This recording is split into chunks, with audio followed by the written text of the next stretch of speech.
मोहित डिमरी थे जो मूल निवास भू कानून की एक लड़ाई लड़ रहे थे। जिस कुर्सी में आज आपको बिठाया गया वहां वो बैठते थे करीब एक साल पहले। उधर बीजेपी और कांग्रेस जिनके बीच उत्तराखंड में सीधी टक्कर है। अब अगर आप आपस में लड़िएगा तो वहां कैसे टक्कर लीजिएगा।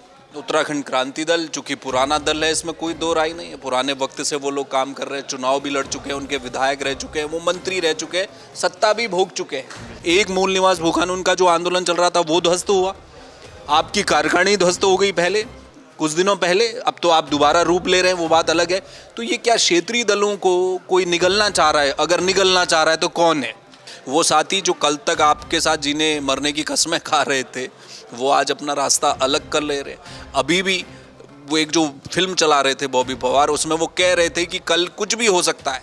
हमने ऐसे लोगों को विश्वास किया, ऐसे चेहरों पर हमने विश्वास किया, ऐसे चेहरों पर भरोसा रखा कि हमें नहीं पता था कि इनके दिल में कितनी राजनीतिक महत्वाकांक्षाएं पनप रही हैं और वो रही है। यूकेडी का नारा है ना वो, किसी का भी हो, जो भी दल अब इस नारे को मुझे नहीं पता है, आप बताएं। मैं भी नहीं बता रहा हूँ।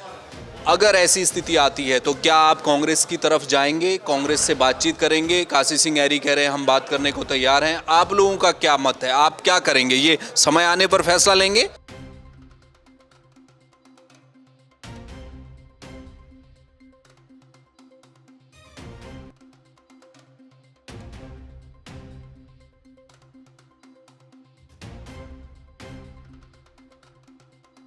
उत्तराखंड स्वाभिमान मोर्चा अब एक नए रूप में सामने आया है। आज देहरादून में कार्यकारिणी का जो गठन था वो कर दिया गया है। जो अध्यक्ष हैं बॉबी पवार, उन्होंने घोषणा की। एक साल पहले, लगभग एक साल पहले उत्तराखंड स्वाभिमान मोर्चे का गठन हुआ और एक कार्यकारिणी बनाई गई, लेकिन पहले बीच में उसे निरस्त कर दिया गया, हटाई गई। क्यों हटाई गई, उसके कुछ अपने अंदरूनी कारण थे। लेकिन आज उत्तराखंड स्वाभिमान मोर्चा नई कार्यकारिणी के साथ आ गया है। सुधीर राय मेरे साथ हैं जो कि अब उत्तराखंड स्वाभिमान मोर्चे के महासचिव के तौर पर काम करेंगे। और आज क्या क्या कार्यक्रम में हुआ है, आगे क्या रणनीति है, मैं बात करूंगा। सुधीर राय जी, ये जो महासचिव अब आप इस संगठन को देख रहे हैं जो कि विशुद्ध तौर पर अब एक राजनीतिक संगठन है, आप लोग चुनाव लड़ने भी जा रहे हैं, एक झंडा आप लेकर आए हैं, 3 रंगों का वो झंडा है, उसके बारे में बताइए और बताइए कि आगे क्या रणनीति है। धन्यवाद। जय भारत, जय उत्तराखंड, जय स्वाभिमान। आपका स्लोगन ही जय भारत है और इसके लिए जो है ये हमारे लिए बहुत गर्व की बात है कि जहाँ पे भारत का नाम जुड़ा होता है उसको लेकर एक मन में अलग ही वैचारिक क्रांति भी आ जाती है। तो आज उत्तराखंड स्वाभिमान मोर्चा का 1 वर्ष पूर्ण होने पर आज हमारा एक झंडा विमोचन कार्यक्रम भी रहा है और उसके साथ साथ पटका विमोचन भी रहा है और नई कार्यकारिणी का गठन किया गया। हमने एक जो अपनी कमान दी थी, क्योंकि उम्र में मैं समझता हूँ कि मैं यहाँ पे सबसे सीनियर हूँ और हमने ये युवा साथी के कंधों में ये कमान देने का काम किया क्योंकि हमने बॉबी भाई के और त्रिभुवन भाई के संघर्षों को देखा है। आज हम उस पायदान पे नहीं है कि उन संघर्षों को हम अपने तरीके से कर सके और हमें आज उत्तराखंड को एक ऐसे संघर्षशील व्यक्ति की तलाश थी। मैं समझता हूँ कि हमारे जितने भी राष्ट्रीय दल हैं उनमें कहीं ना कहीं संघर्ष की भावना क्षीण हो चुकी है, ख़त्म हो चुकी है। वो केवल दिल्ली से जो चुन के लोग आते हैं, वो नुमाइंदे आते हैं कि वो उनको जिताने का काम करते हैं, लेकिन जब संघर्ष की और उत्तराखंड को बचाने की बात होती है तो वो कहीं ना कहीं पीछे रह जाते हैं। तो हमने इसी तर्ज पे अपने संघर्षशील साथी बॉबी भाई को पुनः एक बार फिर प्रदेश की कमान सौंपी है और जो नई कार्यकारिणी का गठन हुआ है उसमें हमने कोशिश करी है कि कहीं सामंजस्य बनाकर उसको हम आगे बढ़ाने का। तो लगता है कि आप ही नए हैं, बाकी तो सारे पुराने नहीं। मैं आपको बता दूं, शायद आपको लग रहा होगा मैं नया हूं। ये जो उत्तराखंड स्वाभिमान मोर्चा का जो गठन हुआ था वो मेरी ही पहल थी और मेरे ही कारण हुआ। उस समय जिम्मेदारी कुछ दी नहीं गई ना। वो उसका कारण भी एक था कि वो जिम्मेदारी लेने के लिए मैंने स्वयं मना किया था कि भाई मैं जिम्मेदारी नहीं लेता। तो मेरा उद्देश्य कुछ और था, मैं बदलाव चाहता था ऋषिकेश में। जिस तरह से हमने जो ऋषिकेश स्वाभिमान मोर्चा के नाम से हमने ऋषिकेश में दिनेश चंद्र मास्टर जी को लड़ाने का काम किया था, उसका चुनाव संयोजक मैं था। सुधीर जी, मैं उसी सवाल पर आ रहा हूँ। बड़ा सवाल है। देखिए, पिछले कुछ दिनों में उत्तराखंड में ना एक नई बहस चल रही है कि क्षेत्रीय दल कौन। उत्तराखंड क्रांति दल चूंकि पुराना दल है, इसमें कोई दो राय नहीं है। पुराने वक्त से वो लोग काम कर रहे हैं, चुनाव भी लड़ चुके हैं, उनके विधायक रह चुके हैं, वो मंत्री रह चुके हैं, सत्ता भी भोग चुके हैं। और उत्तराखंड स्वाभिमान मोर्चा लेकर आप आए हैं, आप कह रहे हैं कि भाई हम, उसमें भी कोई दो राय नहीं। आप सारे लोग उत्तराखंड के क्षेत्रीय बातों को लेकर आ रहे हैं तो क्षेत्रीय दल आप कहलाए जाएंगे। उधर मोहित डिमरी थे जो मूल निवास भू कानून की एक लड़ाई लड़ रहे थे, जिस कुर्सी में आज आपको बिठाया गया वहाँ वो बैठते थे करीब 1 साल पहले। तो ये जो हो रही है लड़ाई, ऐसा लग रहा है उधर बीजेपी और कांग्रेस है जिनके बीच उत्तराखंड में सीधी टक्कर है। अब अगर आप आपस में लड़िएगा तो वहाँ कैसे टक्कर लीजिएगा? देखिए, मैंने फिर बोला कि हमारी कोई लड़ाई किसी से भी दल से नहीं है। दल में ना कोई अच्छा होता है ना बुरा होता है। जो उसमें दो तरह के लोग होते हैं, एक अच्छे और बुरे लोग, और दल अपने आप में कोई खराब नहीं होता। लेकिन जिनके हाथों पे वो खेलता है, दल के जो नेतृत्व करते हैं, अगर वो अच्छे लोगों के हाथों में हो तो निश्चित तौर से वो अच्छा होगा, और अगर बुरा हाथों में होगा तो निश्चित तौर से बुरा होगा। मैं ये नहीं कह रहा कि उत्तराखंड क्रांतिकारी दल पुराना नहीं है, लेकिन मैं ये सवाल उन लोगों से पूछना चाहता हूँ कि आज यूकेडी की याद कैसे आ रही है। आज से 1.5 साल पहले यूकेडी याद, 1.5 साल पहले यूकेडी की याद क्यों नहीं आई? वो क्षेत्रीय दल बढ़ने का दम उस समय क्यों नहीं भरा? आज युवा साथियों के कंधे पर, युवा साथियों ने अपने तरीके से, अपने आंदोलनों से आज क्षेत्रीयता की बात उठाई है, तभी आके उनको याद आई है कि हम पुराने क्षेत्रीय दल हैं। आज से पहले वो कहाँ थे? और मैं ये पूछना चाहता हूँ आपके चैनल के माध्यम से भी कि यूकेडी ये बताए कि ऐसी कौन सा उन्होंने उत्तराखंड के लिए विगत इतने सालों में, 4-5 सालों में प्रयास किया होगा, कौन से मुद्दों को उन्होंने उठाने का काम किया होगा। मूल निवास भू कानून समन्वय संघर्ष समिति ने वो मुद्दा अपना उठाया, उसमें तमाम लोग थे, भाजपा के भी थे, कांग्रेस के भी थे और अन्य दलों के भी लोग थे, लेकिन वो भावनाओं से जुड़े थे। और स्वाभिमान मोर्चा की बात करूं, बॉबी पवार जी की बात करूं, तो उसमें बेरोजगारों की बात उठाई। बेरोजगार में भी कोई एक यूकेडी या भाजपा का या कांग्रेस का नहीं था, वो भी तमाम हर दल के लोग थे और हर युवा साथी थे। वो मूल निवास भू कानून का जो आंदोलन चल रहा था, वो तो अब मोहित डिमरी कह रहे हैं, अभी उन्होंने डाला पोस्ट कि भाई ऐसा कुछ नहीं है, लेकिन वो लसन टोडरियाल हैं, वो तो यूकेडी में चले गए, वो तो कह के गए यहाँ कि अब वो मूल निवास भू कानून की जो लड़ाई चल रही थी वो अब यूकेडी लड़ने वाली है। एक मूल निवास भू कानून का जो आंदोलन चल रहा था वो ध्वस्त हुआ, आपकी कार्यकारिणी ध्वस्त हो गई पहले कुछ दिनों पहले, अब तो आप दोबारा रूप ले रहे हैं, वो बात अलग है। तो ये क्या क्षेत्रीय दलों को कोई निगलना चाह रहा है? अगर निगलना चाह रहा है तो कौन है? देखिए, क्षेत्रीय दल को कोई नहीं निकलना चाह रहा है, ये अपनी महत्वाकांक्षा है। मैं ये बोलता हूँ, जिन्होंने स्वाभिमान की लड़ाई लड़ी थी और जिन्होंने स्वाभिमान बनाया था, ये वो लोग थे जो फाउंडर मेंबर थे, फाउंडर सदस्य थे। इन्होंने आगे बढ़कर स्वाभिमान की बात करी थी कि उस टाइम पे यूकेडी की कोई संभावना नहीं थी, यूकेडी इतना प्रबल तरीके से नहीं भी आ रहा था। तो एक नए मोर्चे की हमने गठन की शुरुआत करी कि नए मोर्चे का गठन हो चाहिए, नए लोगों जो लोग हैं उनको आगे आना चाहिए। तो मैं ये समझता हूँ कि वो उनको केवल 2027 जो छोड़ के गए हैं, चाहे स्वाभिमान मोर्चा को छोड़ के गए हों, चाहे किसी दल में गए हों, वो केवल 2027 को देख रहे हैं। और जबकि हमने जो बॉबी भाई के नेतृत्व में हम चुनाव, मतलब जो हम लड़ाई लड़ रहे हैं, वो 2027 की चुनाव लड़ाई नहीं है, वो उत्तराखंड को बचाने की लड़ाई है। और उस उत्तराखंड को बचाने की लड़ाई में जितना हमें आगे आना होगा, जिन जिन जगहों में हमें आगे आना होगा, उन जगहों पर हम आगे आएंगे, और जिन जगहों में हम आगे नहीं आ पाएंगे, हम अपने साथियों का वहाँ पर समर्थन करेंगे। आपने तो पूरा चुनाव लड़वाया दिनेश चंद मास्टर को, वो चले गए, आपसे अलग हो गए, मोहित डिमरी अलग हो गए। तो ये जो एक के बाद एक लोग छोड़कर जा रहे हैं, तो उसको कैसे, ये भी तो डैमेज एक है, इसको कंट्रोल कैसे करेंगे?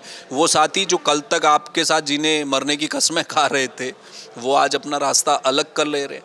अभी भी वो एक जो फिल्म चला रहे थे बॉबी पवार, उसमें वो कह रहे थे कि कल कुछ भी हो सकता है, बीजेपी सरकार है, कांग्रेस है, कई दल हैं, वो गिद्ध की तरह देख रहे हैं और हमारे लोगों को उठा कर ले जाएंगे। ये खतरा अभी भी है आप लोगों के साथ, क्योंकि चुनाव आने में वक्त है अभी। नहीं, बिल्कुल, आप बिल्कुल जायज़ बात बोल रहे हैं, और इन सब बातों से हमें बचना भी और इनसे हमें सबक भी लेना है।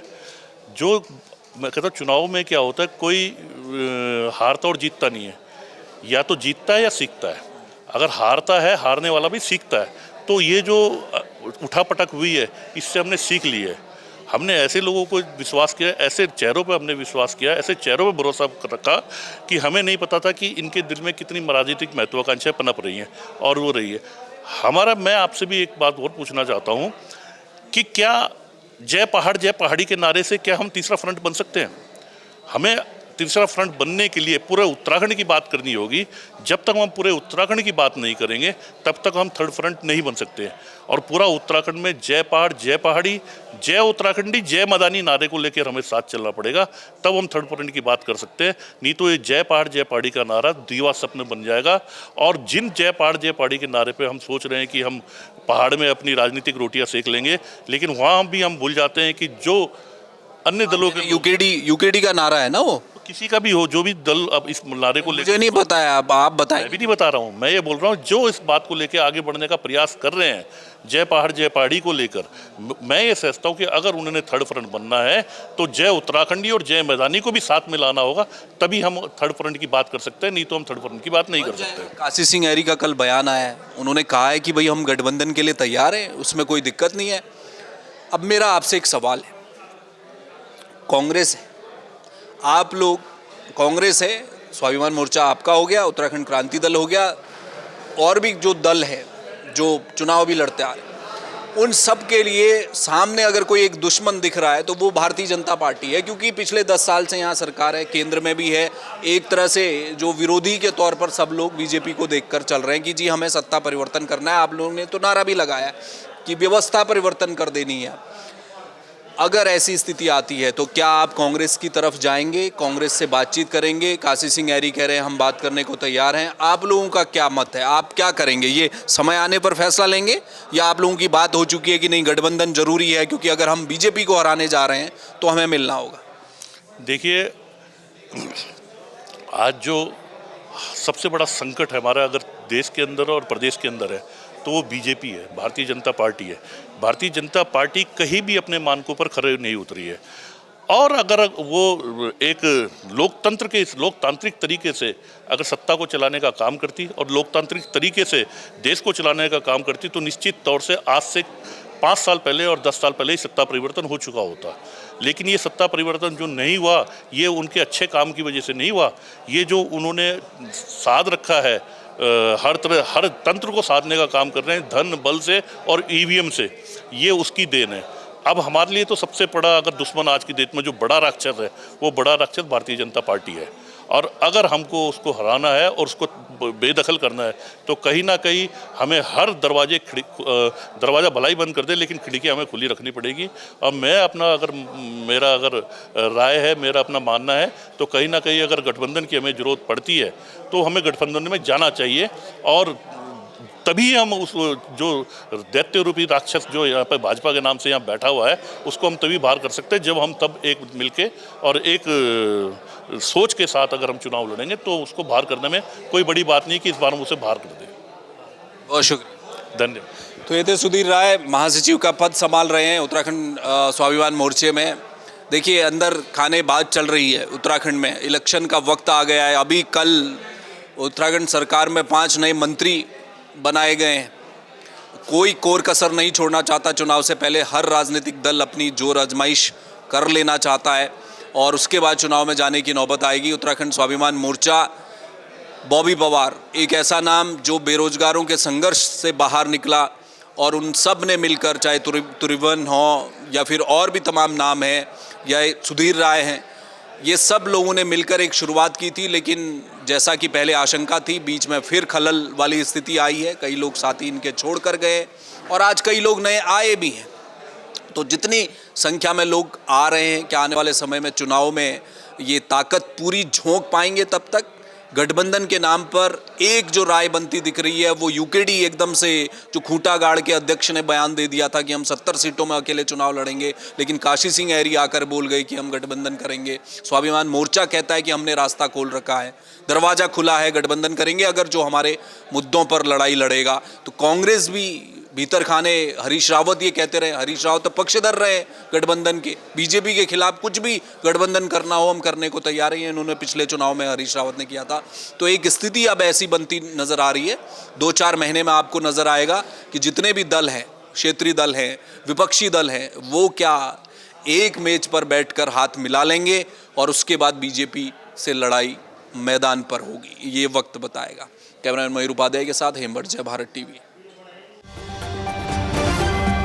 आप देख रहे हैं जय भारत टीवी।